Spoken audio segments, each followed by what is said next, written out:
Assalamualaikum warahmatullahi wabarakatuh. Alhamdulillah. Alhamdulillahilladzi idza arada min ibadihi khairan ja'ala fi qulubihim hubba dzikri sayyidil mursalin wa mahabbata sayyidil mursalin fa'anahum ala tiba'i sunnatihi fasalatullahi wa salamu ala rasulil karimil mab'uthi rahmatan lil alamin habibina sayyidina Muhammadin wa ala alihi wa ashabihi wa tabi'ina lahum bi ihsanin ila yaumiddin. Allahumma ya Rabbana wa ya ghafirad dhunubi ighfirid dhunub wa ya mufarrijal kurubi farrijil kurub wa ya satiral uyub isturil uyub ya allamal ghuyub bi barakatil habibil mahbub.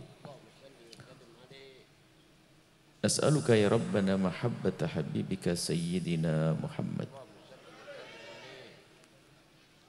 A'inna ya Rabbana ala tiba'i sunnatihi wa amitna ya Rabbana ala millatihi واخشرنا يوم القيامة مع زمرته وحبب إلينا يا ربنا ما أحبه حبيبك سيدنا محمد وارزقنا يا ربنا التوبة قبل الموت والشهادة عند الموت والجنة بعد الموت. أما بعد, yang sangat kami cintai, kami muliakan para perindu baginda Nabi, pecinta baginda Nabi sallallahu alaihi wasallam.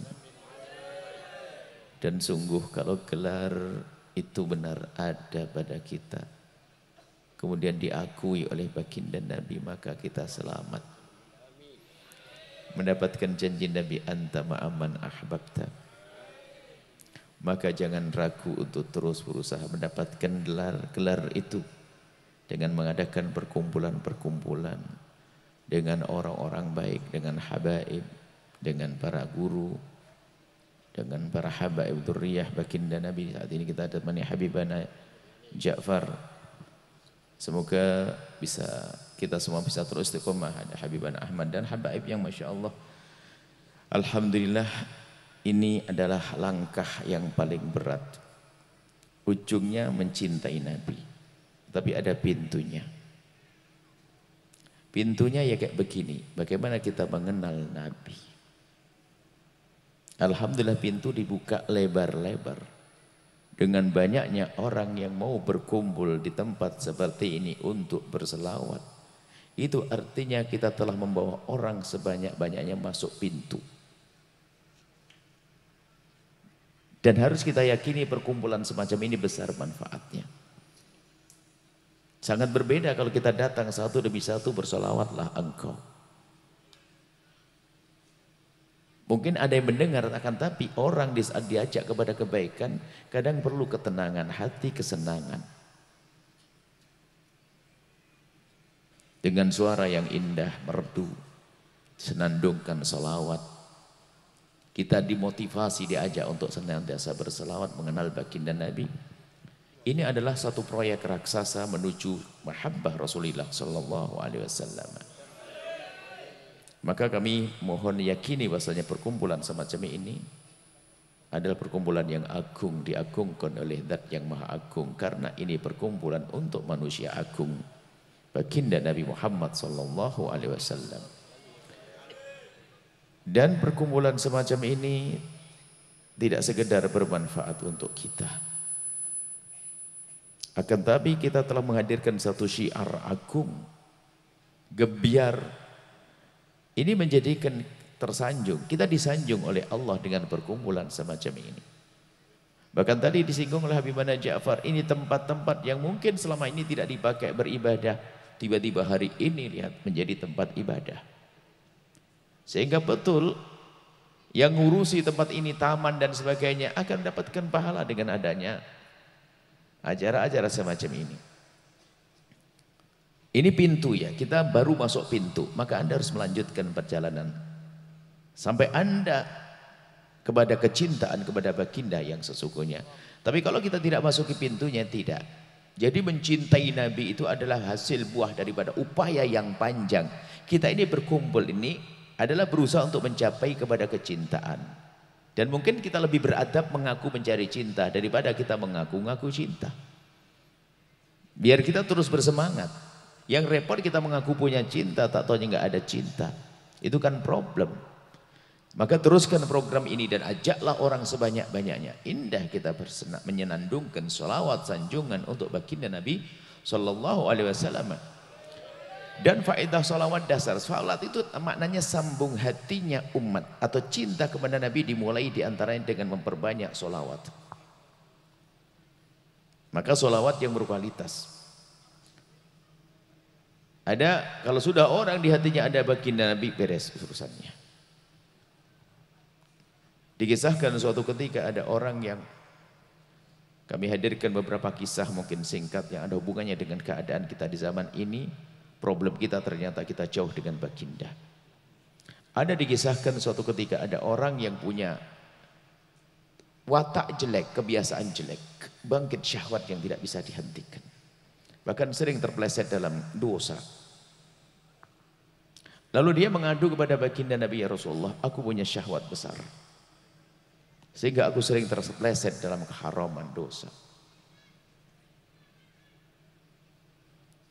Dalam hal itu adalah zina dia.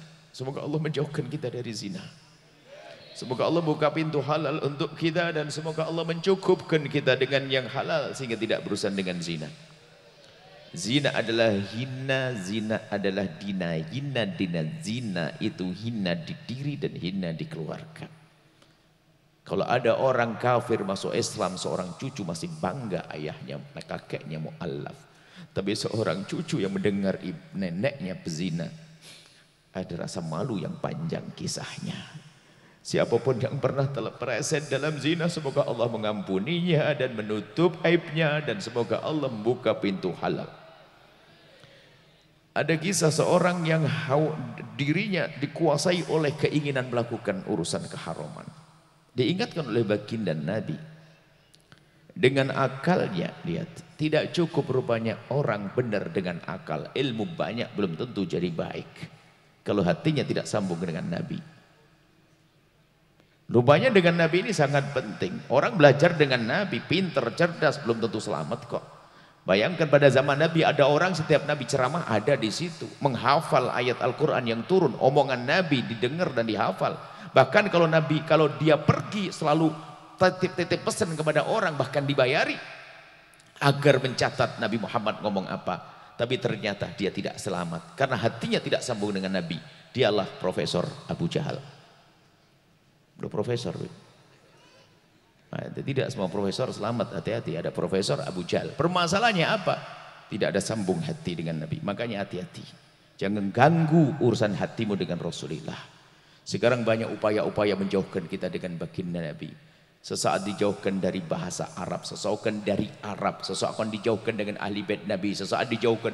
Hati-hati dengan program-program menjauhkan kita dari baginda Nabi. Ujung-ujungnya akan dijadikan kita Abu Jahal. Mau jadi Abu Jahal, Profesor Abu Jahal, Doktor Abu Jahal, Ustadz Abu Jahal. Ada Ustadz Abu Jahal. Kacau ini. Masya Allah. Punyai Abu Jahal mau. Permasalahan tidak ada sambung hati dengan Rasulullah. Penting sambung dengan baginda Nabi. Maka kuncinya sederhana. Kalau cinta Nabi, mulailah belajar. Biarpun Anda belum mencintai, akan tapi belajar mencintai segala yang ada hubungannya dengan baginda Nabi. Urusan dengan baginda Nabi, lihat. Sahabat Nabi, ahli bait Nabi, sampai cara makan Nabi, cara tidur Nabi, berpakaian Nabi. Sampai kalau Anda tahu hukum istinja, membersihkan bekas dari buang air besar. Ada istinja itu dengan air, ada dengan batu atau yang sepadannya, anggap saja tisu. Hukum istinja dengan batu adalah mubah, bukan sebuah kewajiban. Artinya Anda boleh pakai air, boleh pakai batu atau sepadannya kalau belajar fikih. Ternyata ulama mengatakan istinja dengan batu menjadi wajib kalau Anda merasa jijik. Karena apa? Nabi pernah melakukannya. Jangan sampai ada merasa tidak senang dengan segala sesuatu yang pernah dilakukan oleh baginda Nabi SAW. Menjadi wajib istinja dengan batu kalau hati tidak nyaman. Dan semula istinja dengan batu memang direndahkan, akan tapi hari ini jadi cara tersanjung. Kalau Anda pergi ke kota-kota besar, lihat di toilet-toilet nggak ada air, adanya tisu. Dan istinja dengan batu adalah bukan batu dengan zat yang batu, akan tapi sesuatu yang memenuhi syaratnya batu. Yaitu kering, bisa membersihkan, bisa mengangkat, tidak terhormat dan seterusnya. Yang jelas tisu masuk, tisu. Lihat, hati-hati, maka jangan sampai ada hari ini mungkin beberapa tahun lalu ada isu-isu menjauhkan kita dengan baginda Nabi. Kalian harus waspada. Sebab musuh-musuh Allah, bakundal-bakundal iblis dari bangsa manusia, Abu Jahal dan saudara-saudaranya menjauhkan kita dari baginda Nabi SAW. Nah, kalau orang di hatinya ada baginda Nabi aman selamat, itu kisah satu orang. Lihat, mungkin kalau ada di antara kita yang kita susah meninggalkan riba, susah kita meninggalkan ini, susah, ayo koreksi hati. Ini sebuah kisah. Dia mengatakan seorang laki-laki, ya Rasulullah, aku susah meninggalkannya. Gejolak syahwatnya susah ditahan. Kadang-kadang kepleset, saya ingin menghindar kepleset lagi. Diajak bicara dengan akalnya. Kamu punya anak perempuan? Punya ya Rasulullah. Kau punya ibu? Punya ya Rasulullah. Kau punya saudari? Punya ya Rasulullah. Coba kau pikir dengan akalmu. Kalau seandainya anakmu dizinai, bagaimana? Dizinai seseorang. Tidak ya Rasulullah, apalagi tradisi Arab, kehormatan. Tidak ya Rasulullah, aku tidak terima. Kalau ibumu dizinai, tidak ya Rasulullah, aku tidak terima. Kalau adikmu, kakakmu dizinai, saya tidak terima. Nabi mengajak dialog dengan akalnya. Begitu juga kalau kamu berzina dengan seseorang, maka ketahuilah wanita tersebut kalau bukan ibunya seseorang, maka dia saudarinya seseorang atau anaknya seseorang. Ada orang yang marah di sana. Ini diajak dialog akal. Dia diam sejenak, cuman tiba-tiba berkata, tapi aku susah meninggalkannya ya Rasulullah. Kemudian Nabi dengan kasih sayangnya dipegang tangannya, didekatkan oleh Nabi, didekatkan ke Nabi. Kemudian baginda Nabi memegang dada beliau. Dada sahabat Nabi dipegang oleh tangan baginda Nabi yang suci.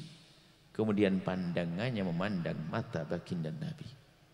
Di saat tangannya menyentuh dadanya lelaki tersebut dan pandangannya ketemu pandangan baginda Nabi, tiba-tiba ingin menitikkan air mata.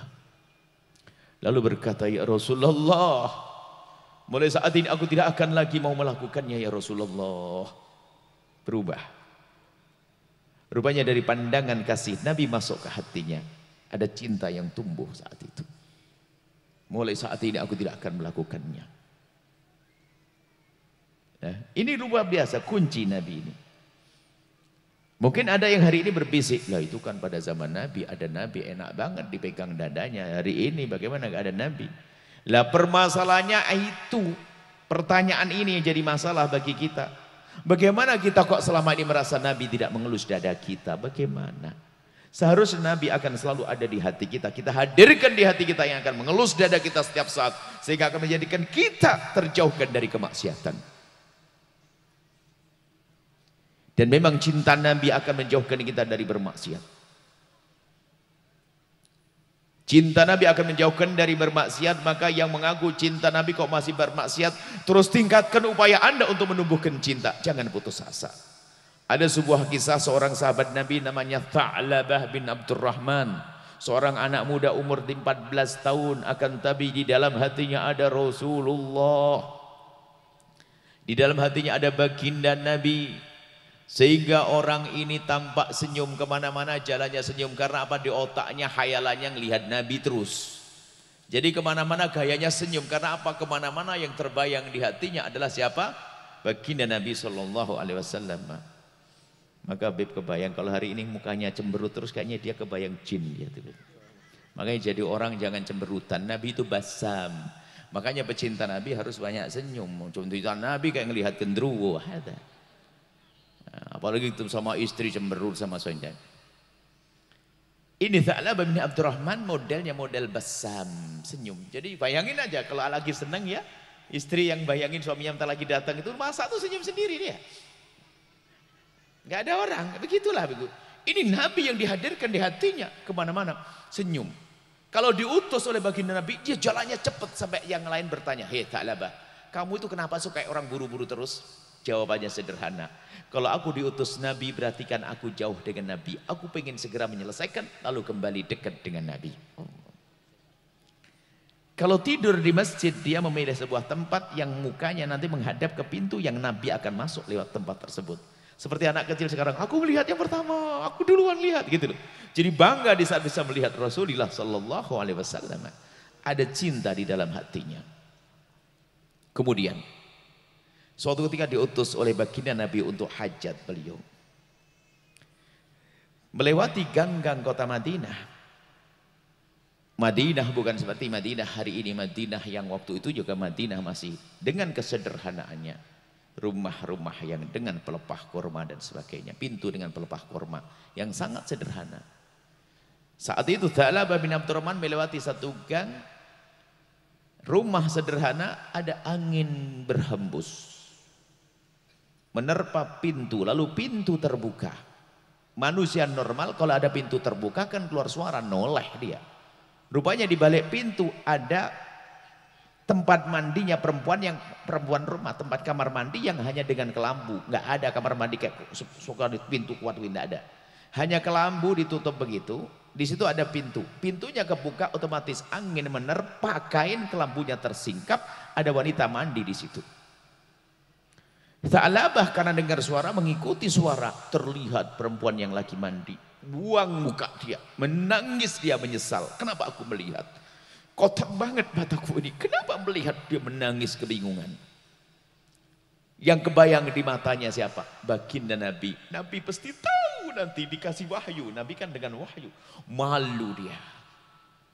Malu dia, begitu malunya.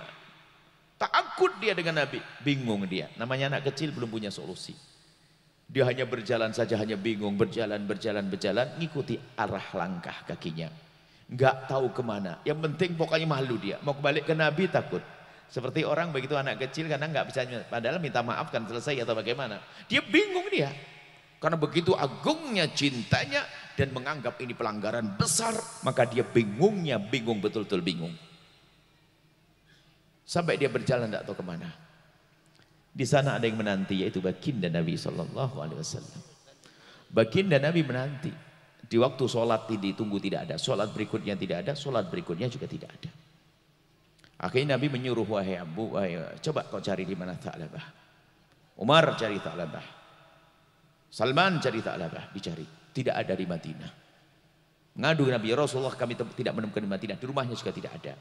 Nabi mengatakan, dengan wahyu tentunya, mengisyaratkan, kau pergi ke sana, menuju ke arah kota Makkah. Di antara bukit itulah Tha'labah ada di sana. Lalu Sayyidina Salman dan Sayyidina Umar bergegas menuju ke tempat yang ditunjuk oleh baginda Nabi. Berjalan. Ada riwayat apakah unta atau tidak, antara unta, kuda atau keledai. Berjalanlah Sayyidina Umar dengan Sayyidina Salman. Sampai ke tempat yang diduga tadi, bahwasanya di situ ada Tha'labah, naik ke atas bukit, toleh kiri toleh kanan, nggak ada. Oh, ada yang bergerak, hitam besar bergerak.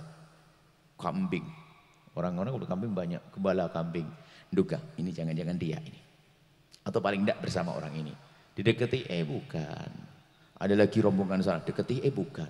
Sampai terakhir mentok di dekat bukit, nggak ada lagi kecuali rombongan terakhir. Akhirnya, Pak, orang lain bukan Tha'labah rupanya, Pak. Ada anak kecil di sini, Pak.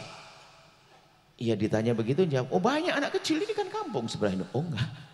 Maksud saya ada anak kecil, umur 14 tahun. Cirinya gimana? Cirinya anaknya kalau jalan cepat dan anaknya riang. Kata pengembala kambing tersebut, enggak. Aku menemukan orang asing tapi tidak kayak begitu. Memang umurnya kurang lebih 14 tahun. Tapi dia mukanya kusut, nangis. Di mana, Pak?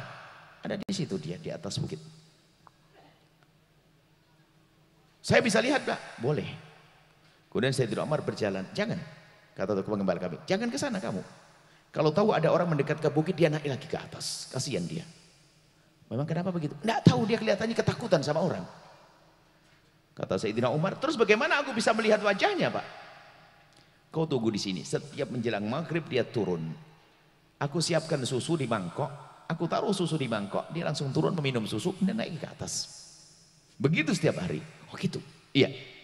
Diletakkan susu begitu, Sayyidina Umar bersembunyi di balik pintu. di balik batu. Tidak lama kemudian ada di keremangan sore ada yang turun. Turun, betul, ada orang minum. Kemudian Sayyidina Umar menatap, didekatkan pandangannya, yakin betul bahwasanya itu yang dicari. Kemudian Sayyidina Umar berkata, "Ya Tha'labah." Tha'labah mendengar suara yang sangat dikenalnya, kaget. "Siapa kau?" "Umar." "Kenapa kau ke sini Umar? Apakah ada wahyu turun mengatakan Tha'labah begini, begini, begini?" "Tidak Tha'labah, aku hanya diutus Nabi." "Apa kata Nabi? Nabi mengatakan aku begini, begini." "Tidak ya Tha'labah, aku suruh mencari kau untuk pulang." "Tidak." Dia lari ke atas, enggak mau dekat, lari, dikejar oleh Sayyidina Umar, dipegang. "Sudah kau harus pulang karena Nabi yang meminta." Berontak, nggak bisa, dinaikkan di atas kendaraan, di atas kudanya, dibawa pulang dalam keadaan sudah lemas, karena terhitung dalam riwayat 40 hari dari hari pergi. Jadi sudah lemas sekali. Sudah mulai lemas-lemas sampai di rumah pas sakit. Sudah lemas di atas kudanya, sudah lemas, sudah hampir sakit. Di atas bukit sudah hampir terasa sakit. Di atas kendaraannya semakin lemas, sampai di rumah sakit lemas sekali. Lalu Sayyidina Umar berkata dengan Sayyidina Salman, "Kita kembalikan ke ibunya saja. Dia tidak akan bisa lari. Kita lapor ke Baginda." Oke. Diberikan kepada ibundanya. Ibunya senang karena anaknya hilang kembali. Lalu lapor, "Ya Rasulullah, sudah ketemu Tha'labah." "Oh, sudah ketemu? Di mana dia?" "Ada di rumah ya Rasulullah." "Kenapa tidak kau bawa ke sini?" "Dia sakit ya Rasulullah. Perlu saya gendong ke sini, akan saya gendong sekarang." Kata Sayyidina Umar. Kata Rasulullah, "Tidak, biar aku datang ke sana." Lalu baginda Nabi datang ke tempatnya Tha'labah, diketuk pintu, dengar suara, "Assalamualaikum ya Rasulullah." Tha'labah yang semula terlentang tengkurap mau menghadapkan wajahnya ke bumi, takut melihat Rasulullah. Nabi mendekat, tidak menjawab dengan suara yang lantang, tidak bisa menjawab suara keras, suara lirih. "Waalaikumsalam ya Rasulullah." Nabi mendekat, "Ya Tha'labah, ada apa engkau?" Tidak menjawab. Kemudian Tha'labah yang lemah itu diletakkan kepalanya di atas pangkuan baginda Nabi. Oh indahnya. Kepala kita diletakkan di paha mulia baginda Nabi. Di pangkuan mulia baginda Nabi. Di saat diletakkan di pangkuan mulia baginda Nabi, rupanya Tha'labah menjatuhkan kepalanya. Tidak mau. Dinaikkan lagi, Rasulullah turunkan, "Ya Rasulullah, tidak pantas pangkuan sucimu ditumpangi oleh kepala yang menyimpan mata kotor ya Rasulullah." Tahu diri. Merasa matanya kotor gak pantas. Sekarang kita gampang ngaku-ngaku deket Nabi, gak malu kita ini. Dia merasa gak pantas menurunkan kepalanya. Diangkat lagi oleh Nabi, "Tidak ya Tha'labah, ada apa dengan engkau ya Tha'labah? Ceritakan kepadaku ya Tha'labah." Lalu ditanya oleh baginda Nabi dengan pertanyaan yang seperti itu. Tha'labah pun baru menjawab, "Ya Rasulullah, saat kau perintahkan aku untuk hajatmu ya Rasulullah, aku melewati kampung, kemudian di situ ada pintu terbuka, di balik pintu ada kelambu tersingkap, di balik kelambu tersingkap aku melihat perempuan yang lagi mandi, dan aku merasa bahwasanya itu adalah hijab antara aku dengan engkau. Maka aku," setelah cerita panjang lebar, selesai kisahnya, Nabi tersenyum. Karena memang tidak dosa, dia tidak mencari-cari, dia melihat tidak sengaja. Nabi tersenyum, "Kau mau apa Tha'labah?" "Aku ingin diampuni oleh Allah ya Rasulullah." "Kau sudah diampuni wahai Tha'labah. Apalagi kau inginkan?" "Ya Rasulullah, aku tidak ingin pisah darimu di akhirat nanti. Aku ingin tetap bisa melihatmu di akhirat nanti. Jangan sampai mata kotorku ini tidak bisa melihatmu."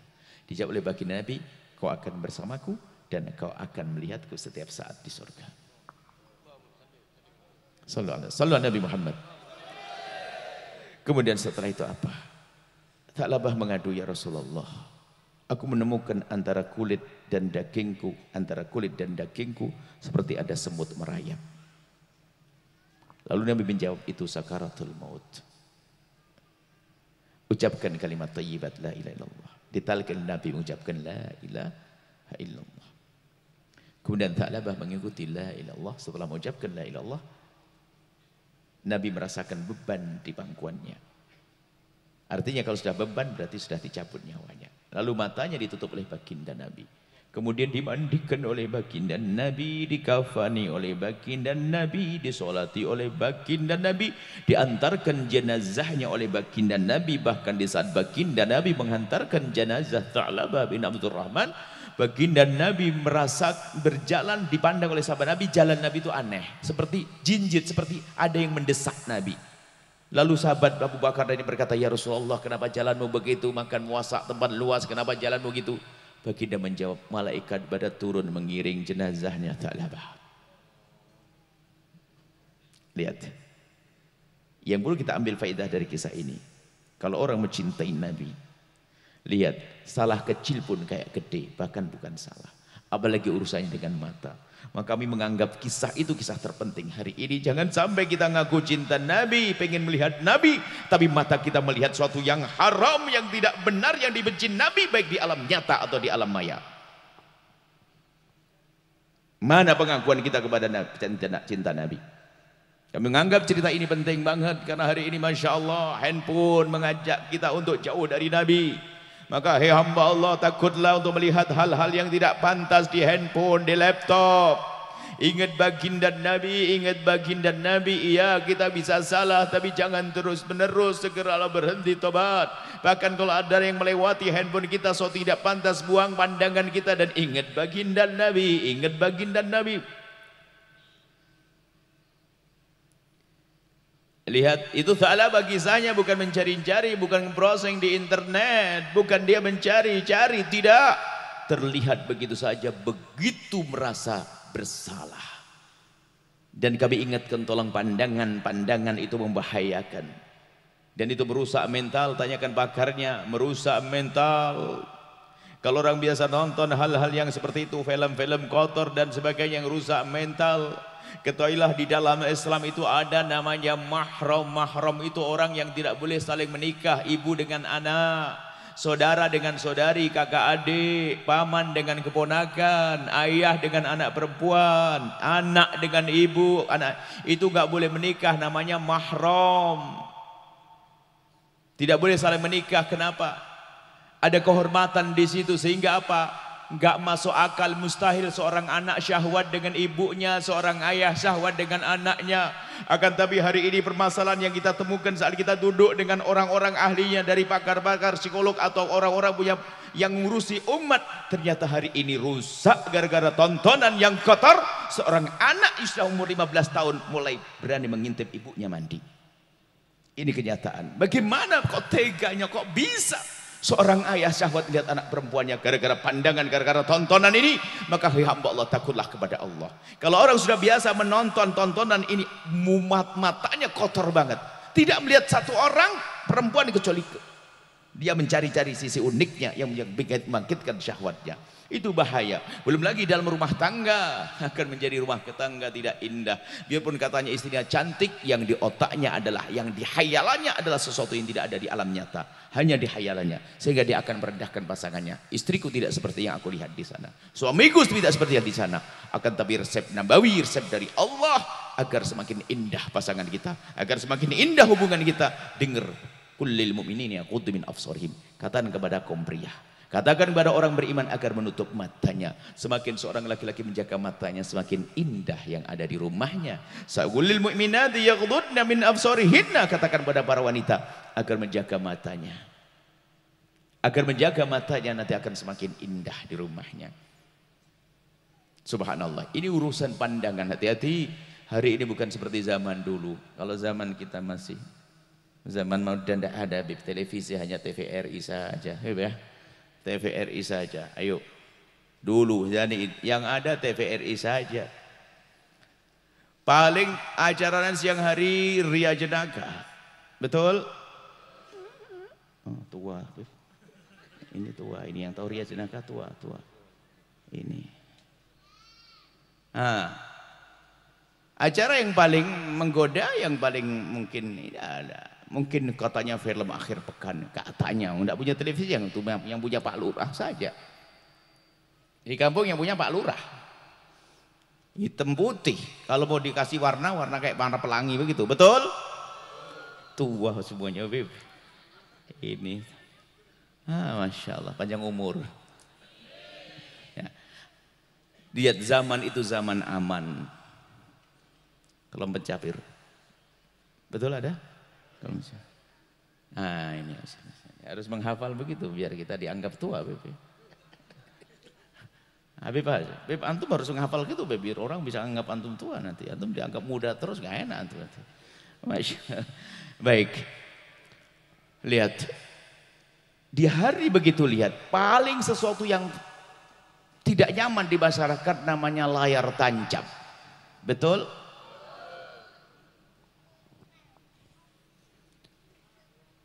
Itu pun lihat filmnya tidak seperti seserem yang kita lihat. Paling Joko Sembung. Betul, Sembung ya? Ya Joko Sembung ya. Kita harus browsing biar cerita dulu biar kita kembali ke zaman tahun 80-an begitu 70-an. Lihat, seperti itu lihat. Lihat hal-hal begitu, tapi hari ini Masya Allah, lihat di zaman yang masih aman ternyata hasilnya kayak kita. Ya Mbak Allah, bagaimana zaman ini hasilnya seperti apa nanti kalau kita tidak waspada, kita tidak bentengi anak kita dengan Nabi Muhammad, dengan kenal sholawat, dengan cinta Nabi, mau bagaimana anak-anak kita nanti. Lihat hari ini, lihat, makanya tolong doa ya para ibu, para ayah, hati-hati dengan anakmu. Kami sering sampaikan, jika engkau wahai ayah, wahai ibu menemani anakmu lagi browsing internet, maka itu jauh lebih bagus daripada kamu sholat sunnah. Kenapa?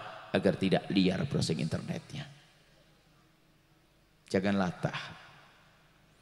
Baik, ini gambaran tentang pandangan tadi. Makanya kami hadirkan contoh lah. Kuncinya bagaimana agar kita mudah menjauhkan dari kemaksiatan. Kuncinya adalah kenal baginda Nabi, cinta Nabi, dan diantara cara untuk menemukan cinta baginda Nabi adalah banyak membaca sholawat, mengenal baginda Nabi seperti yang saat ini kita hadirkan.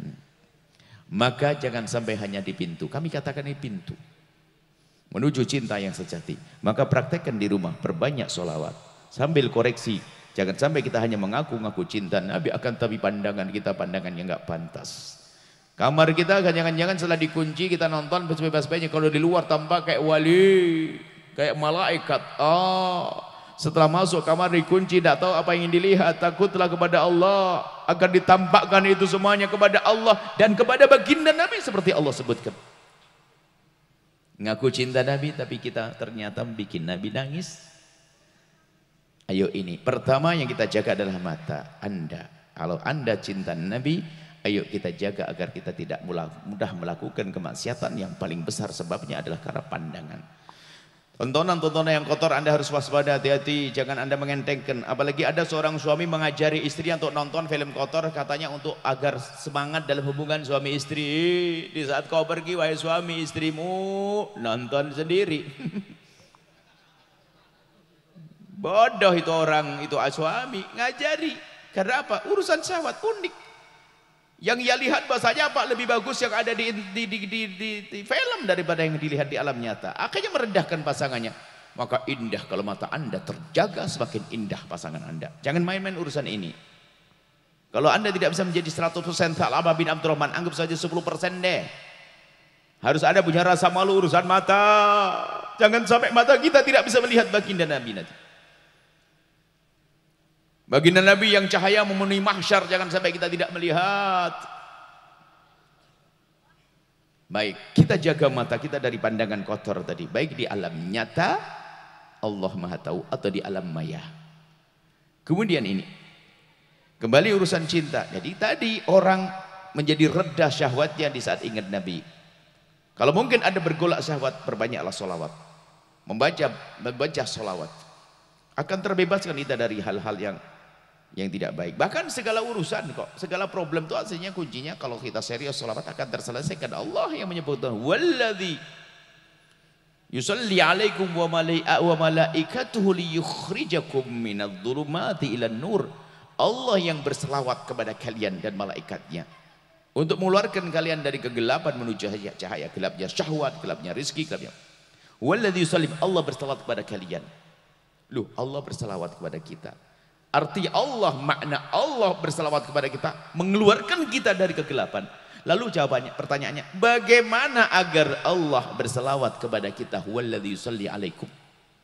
agar Allah berselawat, yakni untuk mendapatkan selawat Allah kepada kita, ingat apa yang disabdakan Nabi, man shalla alayya marratan sallallahu alaihi biha asyra. Kalau ada orang berselawat kepada aku sekali, Allah akan berselawat kepada hamba tersebut 10 kali. Makanya apa yang Anda lakukan sudah benar.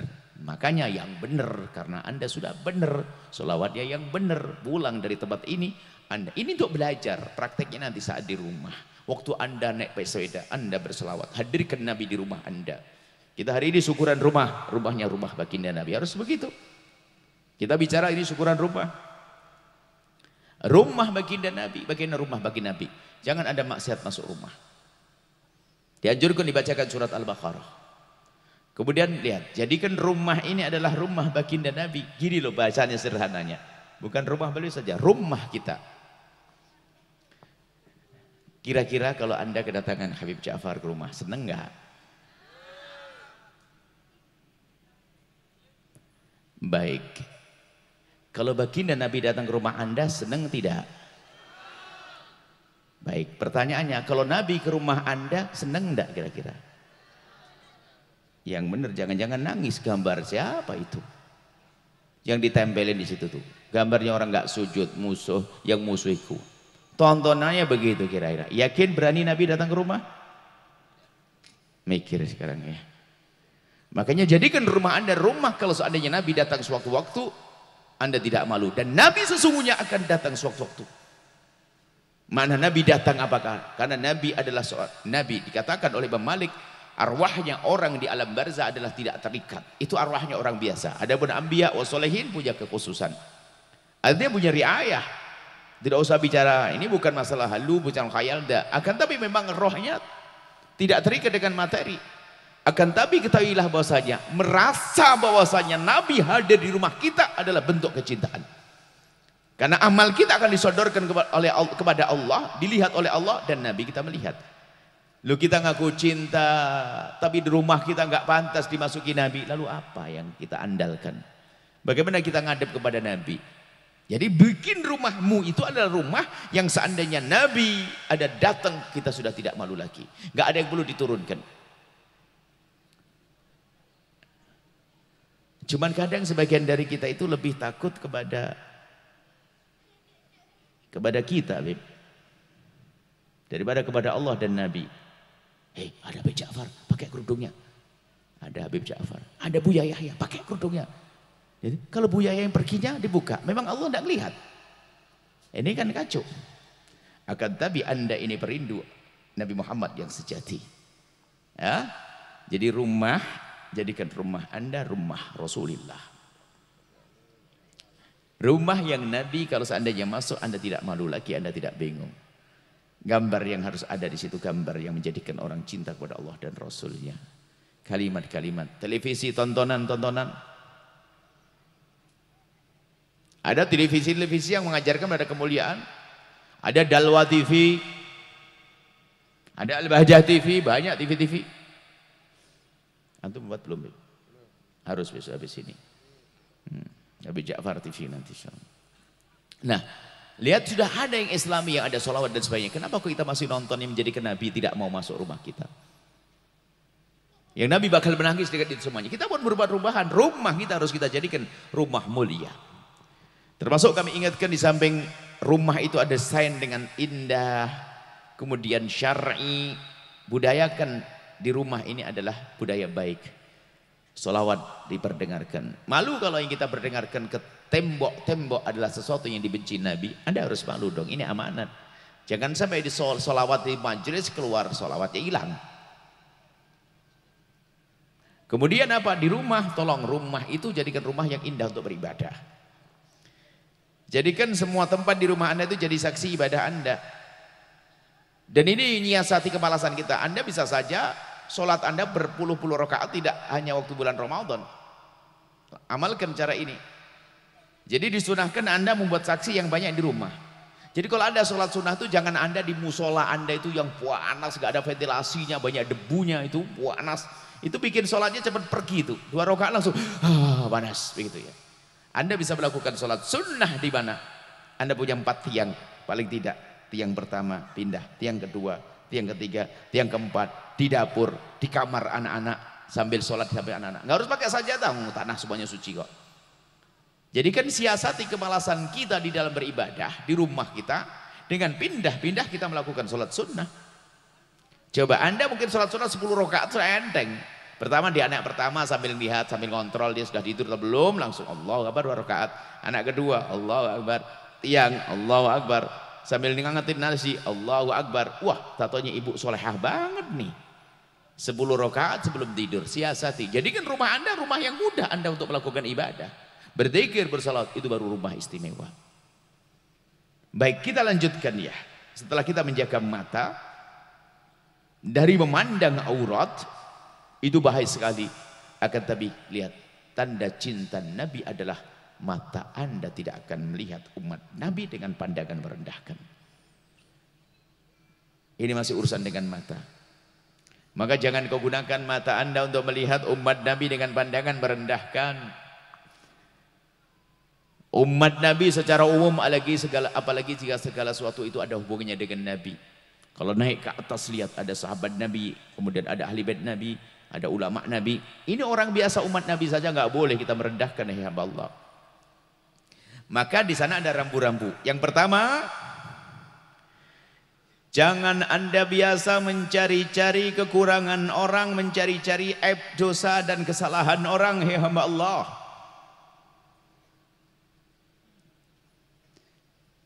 Kekasih kita Nabi Muhammad mengingatkan dalam satu riwayat, man tatabba'a aurata akhihi tatabba'a Allahu auratah. Kalau ada orang mencari-cari kesalahan orang lain, lihat Allah akan bongkar aibnya. Wa yafdahu walau fi wasti baitihi, dan Allah akan rendahkan biarpun di rumahnya. Kalau ada orang hobi mencari-cari kesalahan orang, lihat Allah tiba-tiba akan rendahkan dia. Allah akan bongkar aibnya. Orang akan bongkar aibnya. Dan tidak sampai di situ. Tiba-tiba dia itu tidak terhormat. Tidak tahu istrinya tidak menghargai dia, suaminya tidak menghargai dia, anaknya juga nggak menghargai dia. Allah bikin dia rendah di rumahnya gara-gara suka mencari kekurangan orang. Maka dari ini berusaha Anda untuk tidak pengen tahu. Ini sifat dulu. Jangan Anda pengen tahu, jadi orang fudul kalau bahasa gitu. Jangan menjadi orang penasaran tentang urusan orang, tentang kesalahan orang. Kadang memang nasibnya nasib buruk tuh manusia. Kadang-kadang begini nih, ada orang buka handphone di sampingnya. Ada orang buka handphone di sampingnya, dia begini ngelirik tok. Ada ibu-ibu ngelihat ibu-ibu sampingnya buka handphone, ngelirik tok. Dia lagi WA sama suaminya, kayaknya lagi sedikit berantem. Ini sudah paham nih, oh, lagi berantem sama suaminya. Bisa nyimpulkan, faham dia, bisa cerita, ngelirik tok padahal, ngelirik tok sudah paham. Kemana-mana cerita sudah tahu, nyangkut di hatinya. Padahal cuma ngelirik tak sudah paham. Ngelirik saja sudah paham. Memang mentalnya mental jelek, hatinya hati kotor, pengen tahu kesalahan orang. Tapi hadir majelis juga paham-paham dia. Tapi kalau urusan kesalahan orang cepat paham. Kalau ke rumahnya orang kan banyak buku-buku dijejer, buku-buku di perpustakaan mungkin atau di lemari, di rak itu. Ada buku sejarah Nabi, ada buku itu. Ada buku ini, buku itu, buku sejarah, buku kesehatan, buku tata boga, buku ini. Ada macam-macam. Yang diambil apa? Agenda. Yang ada cerita tuh. Ini model. Sengaja kami ingatkan, jangan-jangan Anda seperti itu. Kalau Anda tobat, wah ini bahaya banget. Kalau ada handphone dititipkan pada Anda jangan membuka kecuali dapat izin dari yang punya. Jangan pengen tahu. Kalau Anda sudah pengen tahu berarti Anda punya penyakit. Sebab hari ini handphone adalah seperti hati untuk nyimpan banyak rahasia. Termasuk mohon maaf hai istri, jangan Anda pengen tahu isi handphone suamimu. Hai suami, nggak perlu Anda pengen tahu handphone istrimu. Ini hakikat. Wong istrimu orang baik dari dulu, kenapa harus prasangka buruk? Bukankah suamimu sudah kau pilih dari dulu, kenapa kita harus prasangka buruk? Ini jadi masalah. Jangan menganggap sepele yang demikian itu. Anda harus memastikan kalau ada orang titip handphone kepada Anda tidak akan Anda buka kecuali diizinkan. Kecuali ada hajat pengen tahu ini milik siapa untuk kita kembalikan. Kalau pengen tahu tidak. Istrimu punya rahasia dengan adiknya, dengan kakaknya, dengan ibunya. Mungkin ada obrolan-obrolan. Suamimu juga demikian. Gak ada perlunya kita pengen. Fudul pengen tahu itu gak ada perlunya. Jadi yang pertama adalah jangan Anda pengen tahu aibnya orang. Jangan pengen tahu. Kalau Anda termasuk golongan orang penasaran, catat bahwasanya Anda ini busuk, Anda jelek, supaya berbenah. Jangan pengen tahu kesalahan orang, jangan penasaran. Kemudian kalau sudah terlanjur kita mengetahui kesalahan orang, apa yang harus kita lakukan? Pastikan Anda tidak merendahkan dia, akan tapi Anda sedih. Lalu Anda panjatkan doa. Pastikan kalau Anda dengar berita kesalahan orang yang yakin seyakin-yakinnya, bukan dugaan, Anda mengadu kepada Allah, semoga Allah mengampuni. Mungkin dengan tetesan air mata. Mungkin ada orang curhat kepada Anda karena kebodohannya, curhat, ibu saya kepleset zina, dia bercerita kepada Anda, maka Anda pun haram cerita kepada suami. Kalau ada orang curhat kepada kami, ada orang punya masalah, maka saya tidak boleh cerita kepada istri saya. Cuman kadang orang mulutnya Masya Allah. Mulutnya mulut apa? Enggak tahu ember mulutnya kayak apa itu. Ada orang mudah cerita sana sini, tidak. Kalau Anda terlanjur mendengar, cukup Anda yang tahu dan adukan pada Allah. Ya Allah, dia melakukan dosa, ampuni dia dan tutup aibnya. Sebab kadang menilai orang dengan mata merendahkan, itu kan umat Nabi. Imam Muhammad Al-Baqir dikisahkan. Suatu ketika di kampung, dia diberitahu mendengar, ya Imam, ada orang di kampung sebelah berzina. Beritanya sudah terdengar, orang kamu sebelah kepleset dalam zina. Imam Muhammad Al-Baqir tiba-tiba menangis terseduh-seduh. Sampai yang memberitahu itu ketakutan. Ya Imam, kenapa engkau menangis? Apakah itu saudaramu, kerabatmu? Bukan. Lalu kenapa engkau menangis?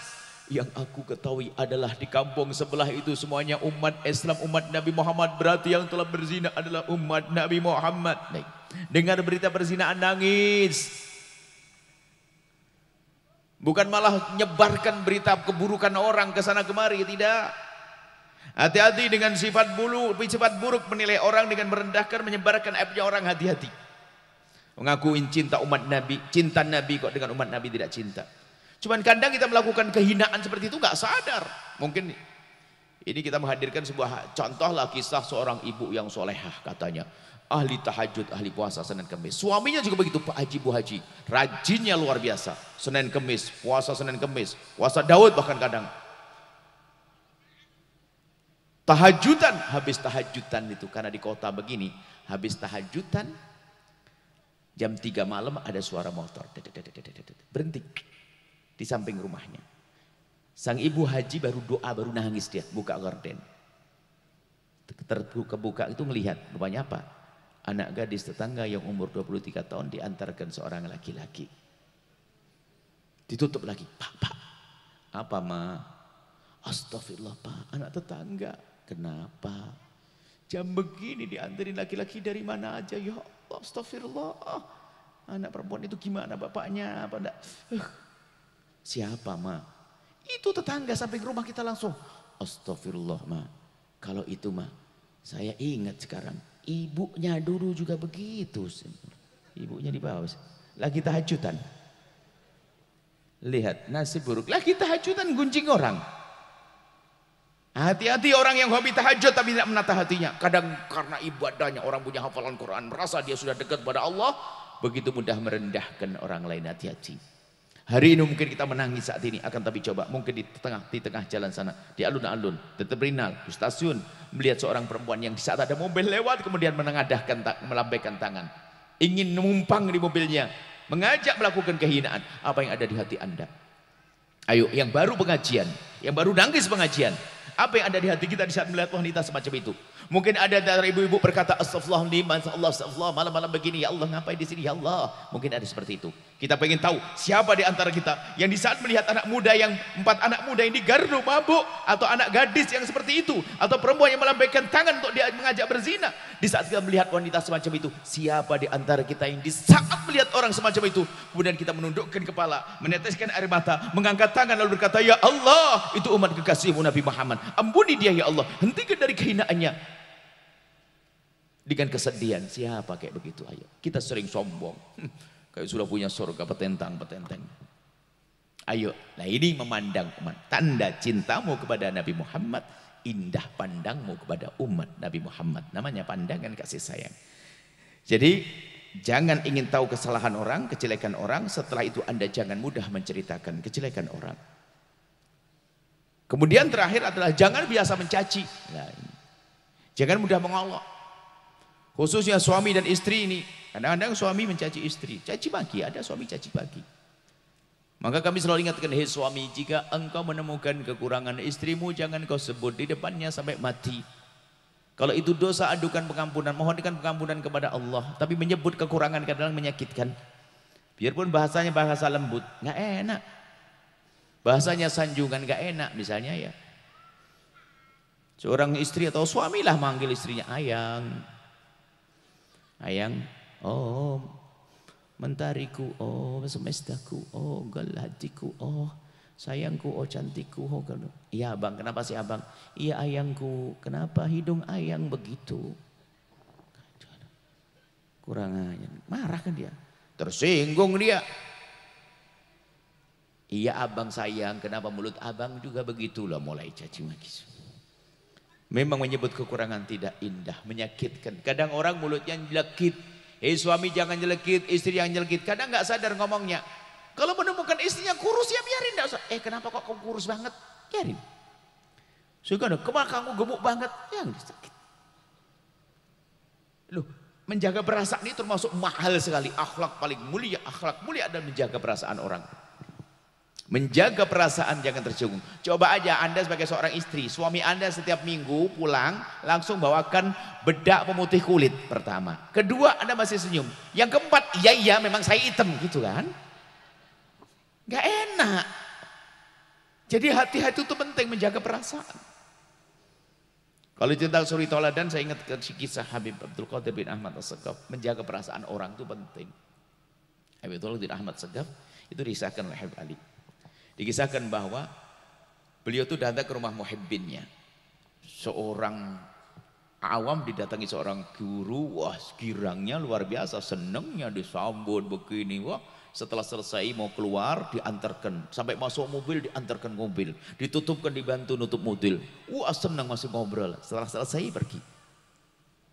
Setelah itu Habib Abdul Qadir minta ya sopir berhenti. Kenapa Habib? Sudah setelah jauh pokoknya tidak kelihatan sama yang tuan rumahnya, berhenti. Kenapa? Jempolku kejepit pintu mobil. Ya Habib, kenapa kau tidak ngomong dari tadi? Kalau sampai aku mengucapkan kalimat, aku merasakan sakit, dia akan menyesal seumur hidupnya. Aku tidak ingin menyakiti hati orang yang mencintaiku. Allah. Hah? Hari ini kita gampang caci maki, marah-marah sama istri, marah. Itu suami suka marah pada istri itu, hamil 4 bulan aja tuh. Hamil 4 bulan pak, mau? Alhamdulillah kita lagi dah hamil beb. Wallah bayangin 9 bulan hamil miring sana susah. Wallah lagi ngerasain tak ini tuh, enak banget beb. Yang hamil mikir tidak bisa ini, betul? Makanya jangan sampai kasar dengan istri. Dan seorang istri laki-laki itu imammu, lihat. Sampai kalau seandainya adalah orang yang boleh disujudin laki-laki, maka jangan macam-macam loh. Nabi yang nyuruh. Kalau orang yang dengar Nabi kan enak, istri menghargai suami, suami menyayangi istri. Apa yang kurang dalam hidup? Hidup berantem melulu, caci maki. Anaknya 12, ini kan hidup nggak begitu ya. Tolong sekarang hentikan caci maki. Jangan biasa menyebut kalimat kotor. Nggak ada perlunya. Nggak perlu mencaci, tidak perlu mau kotor. Ingat, istri yang baik tidak akan mencaci suami biarpun suami layak dicaci. Suami yang baik tidak akan mencaci istri biarpun istri layak dicaci. Karena akhlak mulia. Jelas harus hidup indah, jangan biasa mencaci. Kami sepanjang kami menjalankan kewajiban untuk menyampaikan pesan, kami menghindarkan dari kalimat caci maki. Itu pun masih ada orang tersinggung, bagaimana kalau saya suka caci maki? Bagaimana ayo? Makanya sekarang selamat tinggal dengan caci maki, omongan kotor kepada orang. Jadi berusahalah, itu umat Nabi. Jadi kalau Anda ingin melakukan ketidakbaikan pada seorang, Anda ingat di situ ada Nabi Muhammadnya loh ya. Ini umat Nabi loh ya. Kami kisahkan tentang urusan dengan Nabi itu penting, menjadikan orang yang mula-mula marah dan dendam akan hilang. Penutup ya, ini adalah ada kisah Imam Ahmad bin Hanbal. Imam Ahmad bin Hanbal itu kan dibelenggu, dihukum berapa? 2 atau 3 generasi khalifah. Pokoknya dimusuhi terus, dibelenggu. Karena beda akidah. Dibelenggu. Akhirnya setelah dilepas, dibebaskan, Imam Ahmad manusia, ada marahnya. Sehingga rantainya itu dibawa pulang. Untuk apa? Nanti biar ini akan jadi saksi kalau aku telah didolimi oleh khalifah-khalifah itu. Berita itu nyampe ke khalifah. Berita itu nyampe ke khalifah. Langsung khalifahnya datang meminta maaf kepada Imam Ahmad. Imam Ahmad, aku dengar kau marah. Iya. Dan kau katakan bahasanya kau akan jadikan ini rantai saksi untuk menuntut kami. Iya benar. Karena terlalu berlebihan kau. Kemudian khalifah berkata, ya Imam Ahmad, aku minta maaf untukku dan untuk ayahku dan untuk kakekku. Maafkan aku. Imam Ahmad bagaimana dihukum ya? Marah, dibelenggu, marah. Setelah minta maaf melihat wajahnya tiba-tiba luruh. Lalu berkata, demi Allah diletakkan rantai. Demi Allah, saat ini aku telah memaafkan engkau, ayahmu dan kakekmu. Karena sekarang aku sadar, aku rentet kau ke atas, kau ternyata adalah cucunya Sayyidina Abbas, pamannya Rasulullah. Ingat ada hubungannya dengan Nabi, langsung hilang marahnya. Ke atas, karena itu Abbas ya. Jadi kalau sudah ada Nabi Muhammad itu harusnya hilang, gak usah marah. Rasulullah itu. Baik, ini adalah urusan bagaimana kita tidak menyakiti umat Nabi. Maka jangan mencaci, jangan mengolok dan seterusnya.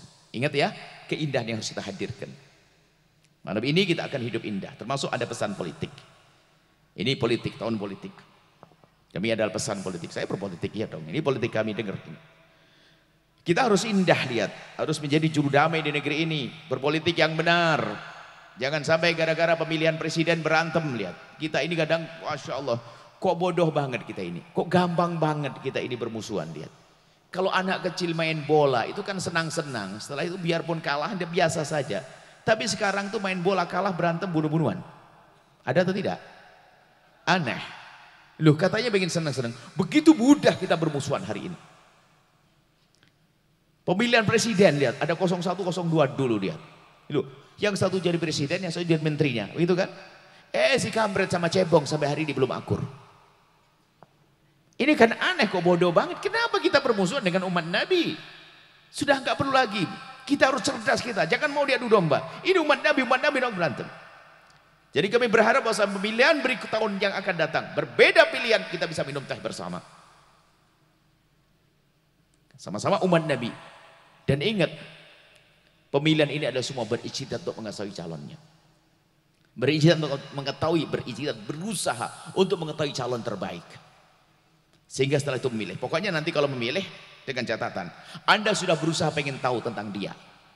Satu, nggak boleh Anda asal coblos, tidak. Anda memilih berusaha pengen tahu informasi. Sampai Anda bisa menampung informasi di antara mereka yang terbaik mana untuk menurut Anda. Satu. Kemudian yang kedua, saat Anda memilih dia, nggak ada kepentingan pribadi. Bukan karena pengen dibangunin pondoknya, karena seorang ustadz. Bukan. Bukan karena Anda akan beri tender, karena seorang pengusaha. Tidak. Karena aku memilih, karena aku menduga dia terbaik. Kemudian malam harinya Anda tahajud, kemudian sholat istikharah, besok Anda coblos. Biarpun ketemu keluar syaitan, Anda tidak dosa. Yang penting waktu Anda memilih, Anda berusaha. Bukan Anda menuruti hawa nafsu. Hati-hati.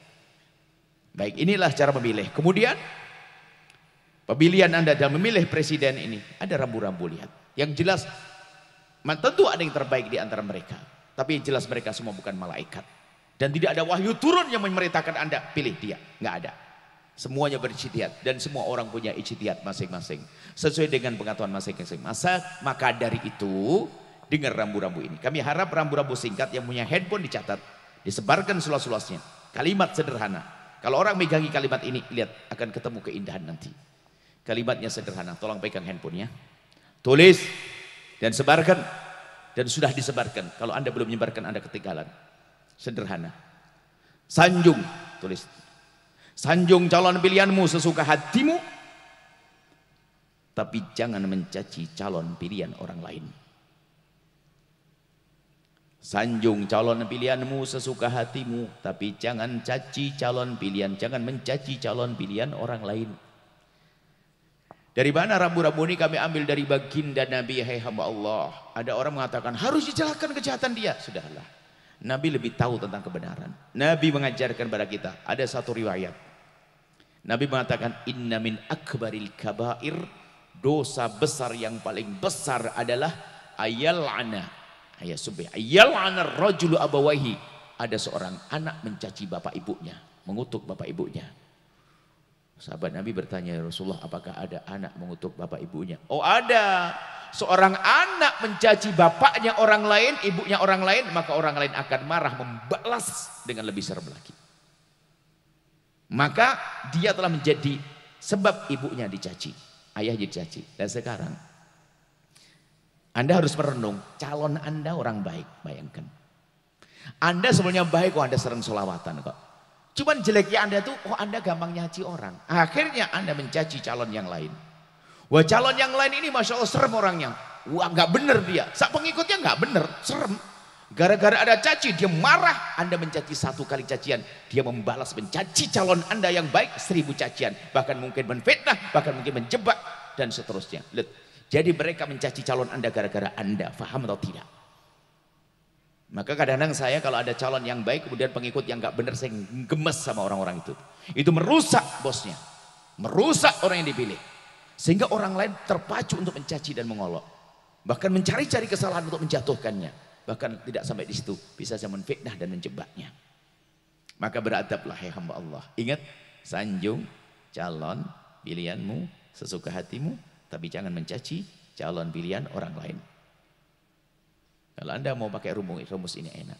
Sebutkan kelebihan program bosmu itu. Oke. Karena kita harus memilih dong. Kita harus punya pandangan. Tapi ingat, mencaci adalah menyakitkan. Mencaci adalah mengundang cacian. Jangankan urusan calon presiden, urusan bertuhan saja lihat. Di sini ada saudara-saudari kita yang dari kaum Nasrani, Hindu, Buddha. Mungkin ada di kiri kanan, yang di perumahan. Bahkan mungkin ada mendengar suara ini. Bagaimana indahnya Islam. La tasubul ladzina yad'una min dunillah. Tidak boleh kok kita mencaci agama lain. Sesembahan orang lain nggak boleh kita mencaci, apalagi cuma calon. Kan paling batilnya kebatilan adalah kan masalah salah Tuhan kan.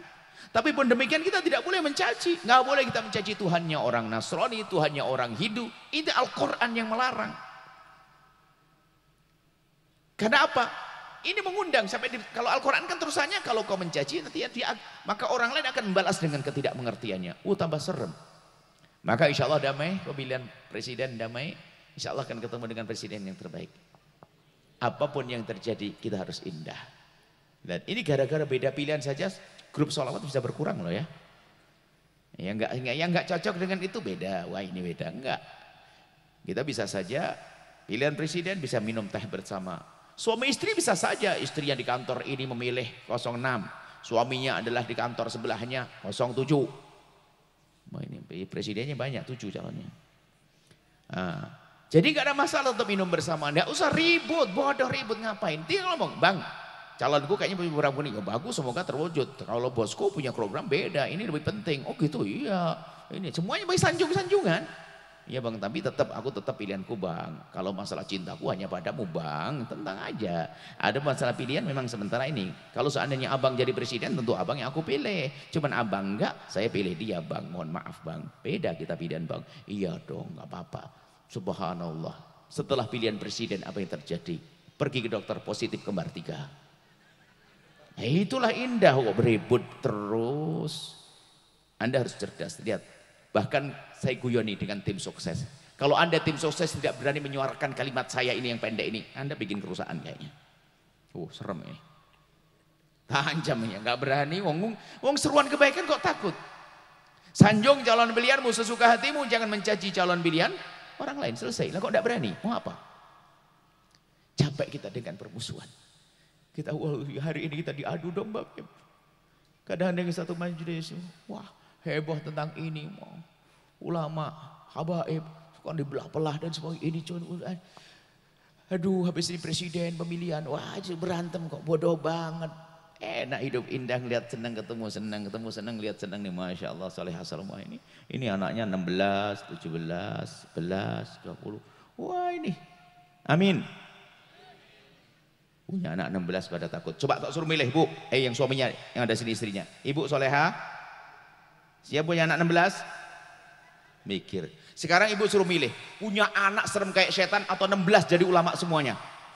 Loh mau, tenang, 16, jangan khawatir. Gak bisa nolak tuh. 16 pak, Sudah mau doh, Beb? Mau, udah awas ya. Tak tagih nanti, Beb. Berarti ini 16 udah habis dah, majelis nggak ada tempatnya. Baik, ini saja ya kita sedikit saja. Kita ini acara syukuran rumah, saat dekat dengan Nabi, macam-macam kebaikan hari ini. Kita dekat dengan Habib Jabar, mohon maaf tadi Habib Jabar datang ke tempat kita lagi, karena baiknya hati beliau, Masya Allah. Jadi datang ke tempat kami. Kalau bukan orang baik, ngapain juga datang ke kita. Rupanya kami masih di atas, masih tidak tahu kelenger dari perjalanan. Kita turun, beliau sudah keluar karena ada majelis. Itulah sekarang ditemukan, semoga Allah menjaga beliau. Cuman kayaknya harus penasaran. Beliau ada sedikit katanya, karena apa? Ditutup karena apa? Setelah begini gandeng saya lipat 3 kali, makanya ditutup mukanya. Itu Beb maksudnya. Gitu kan tadi? Jadi ngomong begitu tadi, Masya. Insya Allah dijaga oleh Allah. Semoga ini istiqomah, pecintanya tetap menjadi pecinta. Jangan mau terganggu dengan hal-hal yang menjadikan hati kita ragu dengan cinta ini. Insya Allah istiqomah, baik, Masya Allah. Kita akan mumpung ada habaib-habaib, ada para pecinta Nabi yang sesungguhnya. Saya ada sedikit munajat sebelum kita mahalul qiyam. Bismillahirrahmanirrahim. Alhamdulillahirabbil alamin. Allahumma shalli ala habibina sayyidina Muhammad wa ali sayyidina Muhammad. Allahumma ya Allah ya Rahman ya Rahim, pandang kami dengan kasih sayang dan cinta dari-Mu ya Allah. Berikan kepada kami segala kebaikan di dunia dan di akhirat. Kami mohon ya Allah, seperti Engkau kumpulkan kami saat ini, kumpulkan kami kelak di surga bersama kekasih-Mu Nabi Muhammad. Dan kami mohon ya Allah, berikan kebaikan kepada kami yang di sini dan para tetangga-tetangga ya Allah yang punya rumah di kiri kanan tempat ini ya Allah, siapapun mereka ya Allah, berikan kebaikan ya Allah, berikan kebaikan ya Allah, kebaikan di diri mereka, kebaikan di keturunan mereka, kebaikan di rezeki mereka, kebaikan di kehidupan mereka. Dan kami mohon ya Allah, siapapun ya Allah yang mendengar suara ini, yang jualan di sana ya Allah, sopir-sopir itu semuanya ya Allah, jadikan mereka sopir ahli surga, jualan ahli surga. Karena mereka telah mendekat ke tempat mulia, tempat ya Allah yang dicintai kekasih-Mu Nabi Muhammad. Dan kami mohon ya Allah, wujudkan keindahan dalam rumah tangga kami ya Allah, suami istri yang saling mencintai karena-Mu, dengan anak yang soleh-soleh yang dibanggakan oleh kekasih-Mu Nabi Muhammad ya Allah. Yang belum menikah, mudahkan mereka untuk mendapatkan pasangan orang-orang mulia yang Kau muliakan, yang menjadi sebab mereka mulia di dunia dan di akhirat. Dan kami mohon ya Allah, jaga mata kami ya Allah, jauhkan mata kami dari melihat yang haram. Kami takut kelak tidak bisa melihat kekasih-Mu Nabi Muhammad. Maka kami mohon dari keharaman yang pernah kami lihat, ampuni. Ampuni mata kami, jangan hukum mata kami karena keharaman itu ya Allah. Jangan hancurkan mata kami karena dosa itu ya Allah. Ampuni dosa mata kami, dan kami mohon jaga mata kami dari melihat yang haram. Cukupkan kami dengan yang halal dari-Mu ya Allah. Cukupkan pandangan kami dengan pandangan yang halal ya Allah. Dan kami mohon ya Allah, jauhkan kami dari zina yang hina dan Kau hinakan itu ya Allah. Yang saat ini begitu mudah orang terpeleset dalam zina yang busuk itu ya Allah. Maka kami mohon ya Allah, jika ada di antara kami ada hamba-Mu yang pernah terpeleset dalam hina dan busuknya zina, kami mohon berikan kesadaran kepadanya ya Allah. Bencikan kepada zina, tutup aibnya di dunia dan tutup aibnya di akhirat ya Allah, sehingga tidak Kau hukum di akhirat ya Allah. Dan kami mohon buka pintu halal untuknya ya Allah, dan bencikan kepada zina. Dan kami mohon jauhkan kami dari menggunjing pezina ya Allah. Kami mohon jauhkan kami dari minuman keras, jauhkan kami dari judi ya Allah. Jauhkan kami dari sebab-sebab kehinaan ya Allah. Engkau Maha tahu tentang keadaan kami, anak-anak kami, jaga mereka, jadikan mereka anak-anak ahli surga ya Allah. Anak kami yang nomor 1 itu ya Allah, anak kami yang nomor 2, anak kami yang nomor 3, anak kami yang nomor 4, anak kami yang nomor 5, anak kami yang nomor 6, anak kami yang nomor 7, anak-anak kami itu semua ya Allah. Berkat perkumpulan mulia ini, muliakan mereka ya Allah, jaga mereka ya Allah. Jika Engkau telah menjaga mereka, tidak ada yang bisa mengganggu mereka ya Allah. Kami mohon ya Allah, jaga anak-anak kami semua, muliakan mereka di dunia dan di akhirat ya Allah. Dan kami mohon wahai Zat yang Maha Kasih, wahai Zat yang Maha Kasih, mudahkan kami mendidik anak-anak kami ya Allah. Ampuni orang tua kami dan guru-guru kami, berikan kasih sayang-Mu kepada mereka ya Allah. Berikan kasih sayang-Mu kepada mereka ya Allah. Dan kami mohon ya Allah, jaga negeri ini ya Allah. Jaga negeri ini ya Allah. Jauhkan dari pertumpahan darah, jauhkan dari permusuhan ya Allah. Dan kami mohon jadikan kami juru damai di negeri ini ya Allah. Jadikan kami juru damai di negeri ini ya Allah. Berikan pertolongan-Mu kepada saudara-saudara kami yang ada di Palestina ya Allah. Berikan pertolongan-Mu kepada saudara-saudara kami di Palestina ya Allah. Dan kami mohon ya Allah, dari kami semua yang sempit rezeki lapangan dengan rezeki yang halal penuh berkah. Yang sakit sembuhkan. Yang punya hutang mudahkan kami dalam bayar hutang kami. Dan kami mohon ampuni orang tua kami dan guru-guru kami ya Allah. Ampuni orang tua kami dan guru-guru kami, berikan kasih sayang-Mu kepada mereka ya Allah.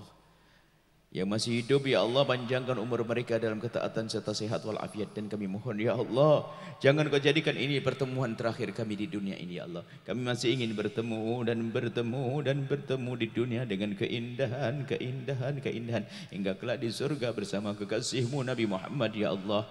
Kami mohon ya Allah, ya Rahman ya Rahim, Allah ya Rahman ya Rahim, panjangkan umur kami dalam ketaatan serta sehat walafiat. Dan kami mohon ya Allah, lestarikan majlis ini ya Allah. Lestarikan majlis ini ya Allah dengan bimbingan guru-guru mulia kami ya Allah, Habib Ja'far. Dan kami mohon jadikan majlis dunia akhirat ya Allah.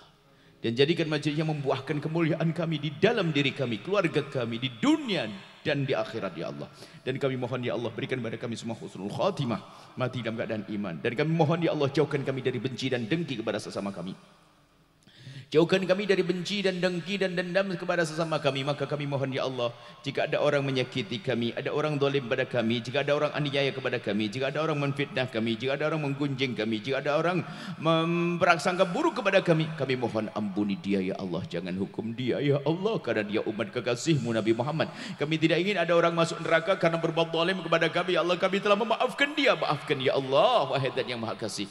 Dan kami mohon jadikan kami hamba yang saling mencintai karena-Mu ya Allah, jauh dari benci dengki. Dan kami mohon berikan kepada kami semua husnul khatimah, husnul khatimah, mati dalam keadaan iman. Dan kami mohon ya Allah, jadikanlah ucapan kami di akhir hayat kami kelak, saat Engkau hendak mencabut nyawa kami. Kami ingin saat itu ya Allah, hati dan lidah kami mampu mengucapkan kalimat agung dan mulia, la ilaha illallah sayyidina Muhammad Rasulullah, la ilaha illallah sayyidina Muhammad Rasulullah, la ilaha illallah sayyidina Muhammad Rasulullah sallallahu alaihi wasallam. Rabbana atina fid dunya hasanah wa fil akhirati hasanah wa qina adzaban. وصلى الله على سيدنا محمد وعلى اله وصحبه وسلم. الحمد لله رب العالمين. بسر الفاتحة. فاتحة. بسم الله الرحمن الرحيم.